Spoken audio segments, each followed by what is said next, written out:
Most women I work with aren't short on motivation. They're drowning in too many priorities. But here's the truth. The word priority was never meant to be plural. We made it that way. We watered it down, and in doing so, we've traded peace for pressure.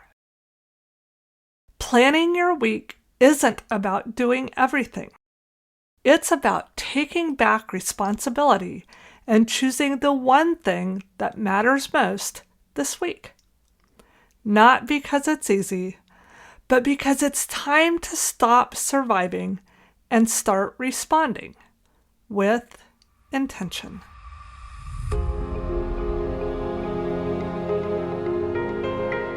Have you ever started your week with good intentions, only to find yourself overwhelmed, exhausted, and wondering where the time went? Welcome to A Cup of Hope. I'm your host, Sherry Lynn, a life and money coach, helping women like you move from chaos to clarity, one hope-filled step at a time. Today, we're diving into the G in Align, grow. This is where we stop spinning and start planning.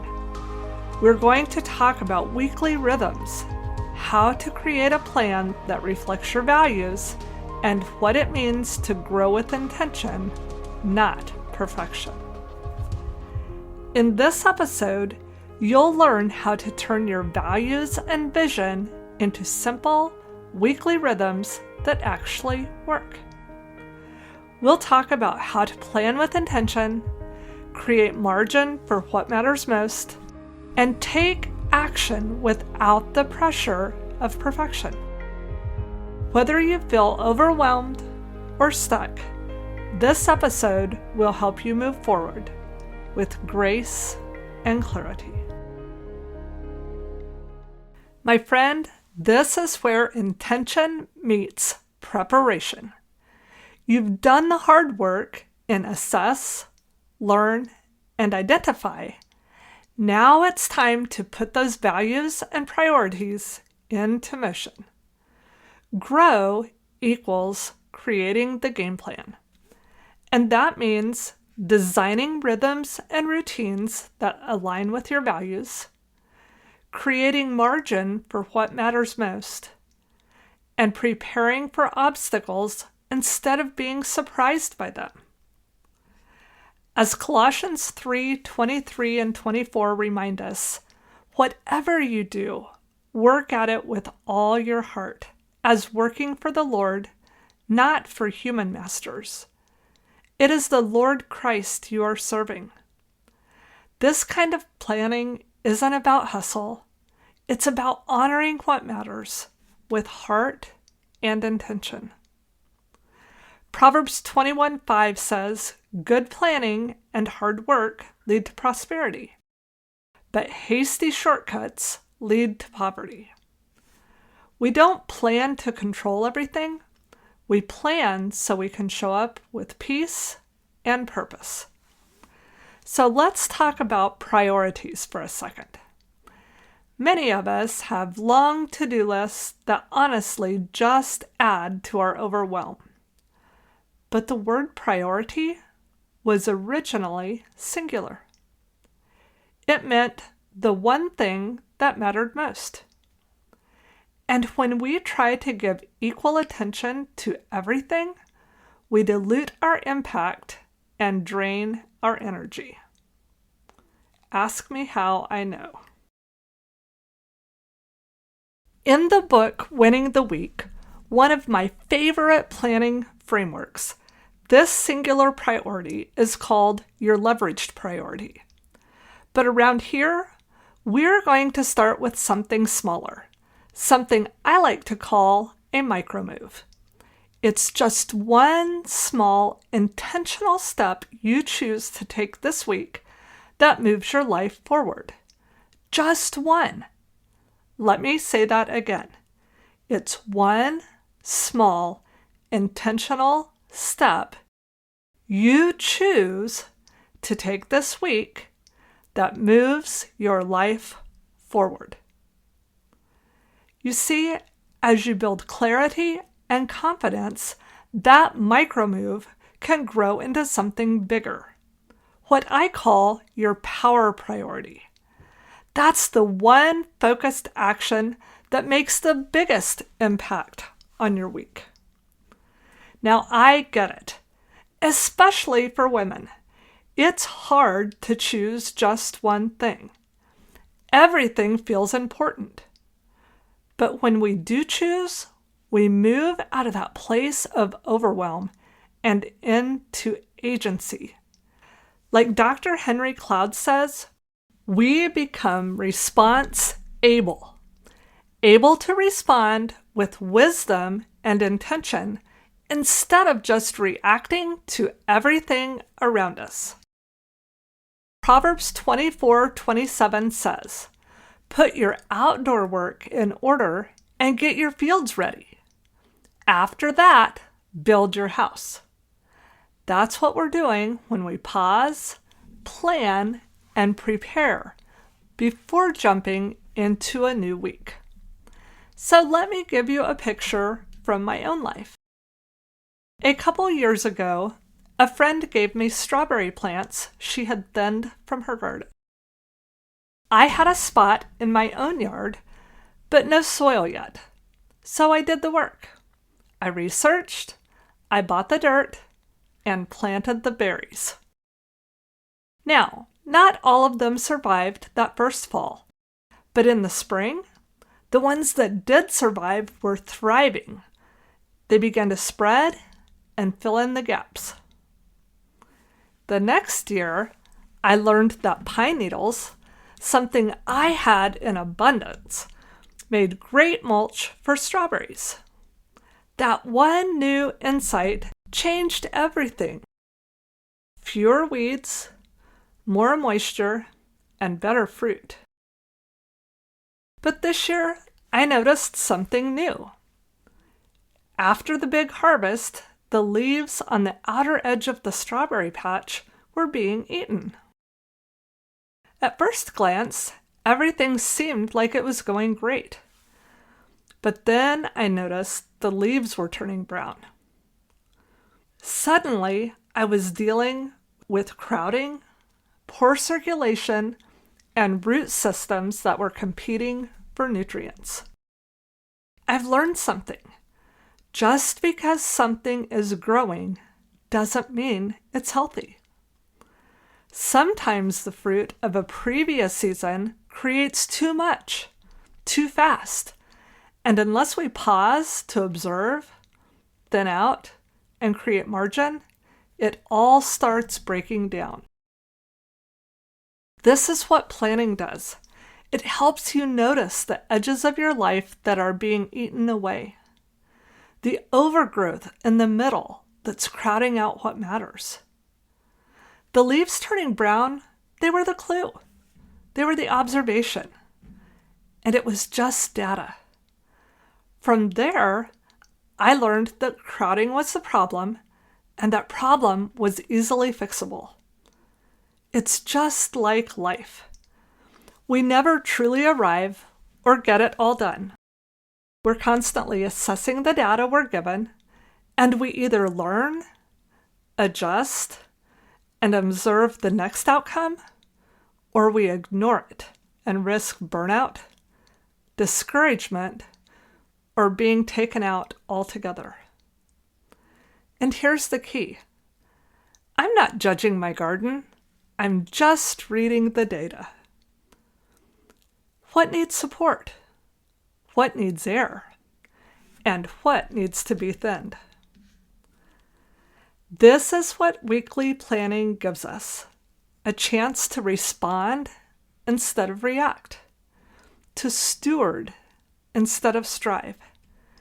To create margin that lets what matters grow.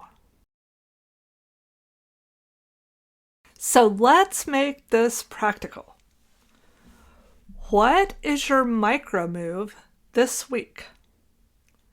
And then, what small routines would support that? What boundaries will help protect that time and energy? And finally, what obstacles might get in the way? And how can you plan around it? If it feels messy, that's okay. Remember, this isn't about perfection. It's about choosing to grow on purpose, one aligned decision at a time. Jesus spoke of the cost of building in Luke 14:28. He said, "Don't begin until you count the cost."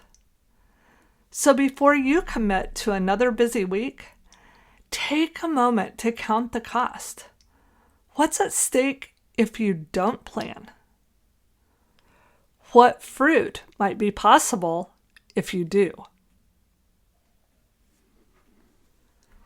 This week, I challenge you to identify your micromove. Just one small step that matters this week. It doesn't have to be big. In fact, it shouldn't be. It just needs to be intentional. And let's be honest, this part can trip us up. I've picked the wrong thing before. I've chosen something too big, something I didn't actually plan time for, or something I didn't have the skills, budget, or support to complete. And you know what that led to? Frustration, discouragement, and that feeling of, see, I can't do this. But that's not strategy. That's self-sabotage. What is strategic is choosing something small enough to actually do. Something doable builds momentum because small wins stacked over time lead to massive transformation. And small defeats, they chip away at your confidence. So, choose a micromove you can actually follow through on. Something that builds trust with yourself instead of pressure. And when you're ready, you'll start choosing your power priority. That one thing that brings the most impact or alignment to your week. Set yourself up to win, my friend. And if you're feeling brave, come share your micromove in the Cup of Hope community. Tell us what it is and when you plan to do it. We'd love to pray for you, cheer you on, and help you navigate anything that gets in your way. Now, I also want to pause here and remind you, growth is often messy. For me right now, that growth is figuring out how to make this podcast sustainable. Balancing content creation, editing, emails, and sharing it with you week by week. It's not just something I'm doing to stay busy, it's deeply intentional. But I'm still learning. I'm testing rhythms, tweaking workflows, and practicing what I teach.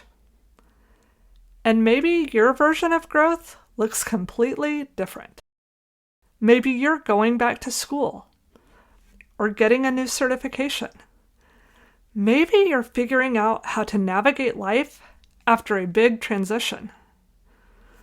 Maybe you're stretching your dollars in new ways or re-entering the workforce as a single mom.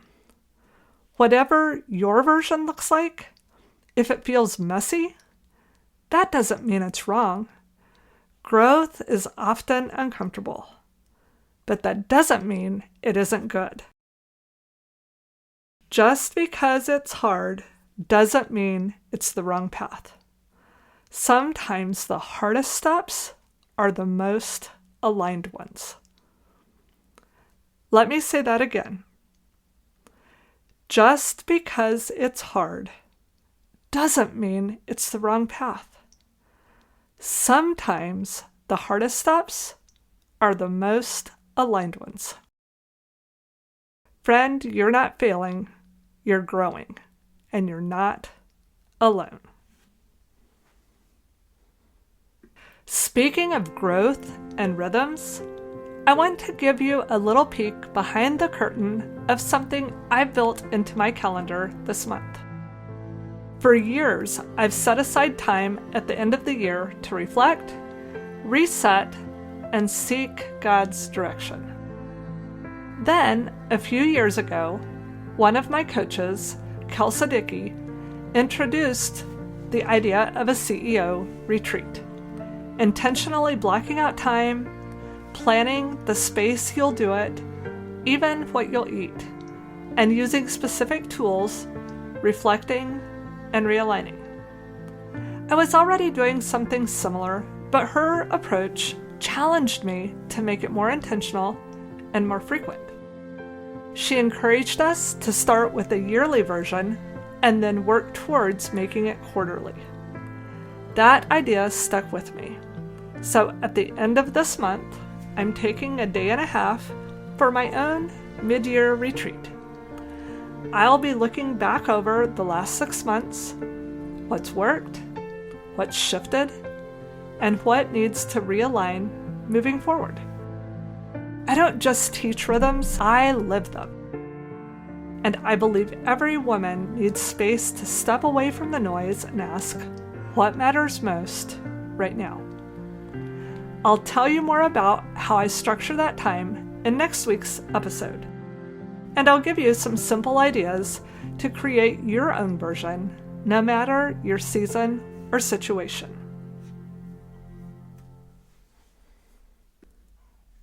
Friend, if the garden story resonates, if your life feels overgrown, crowded, or even a little dry right now, Align was created for you.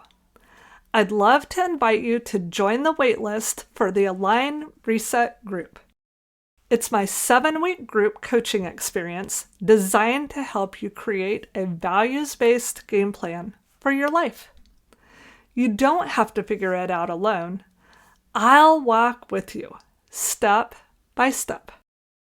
Just click the link in the show notes to get on the wait list, or you can download the free Align Reset Journal to start putting what you learned into practice today.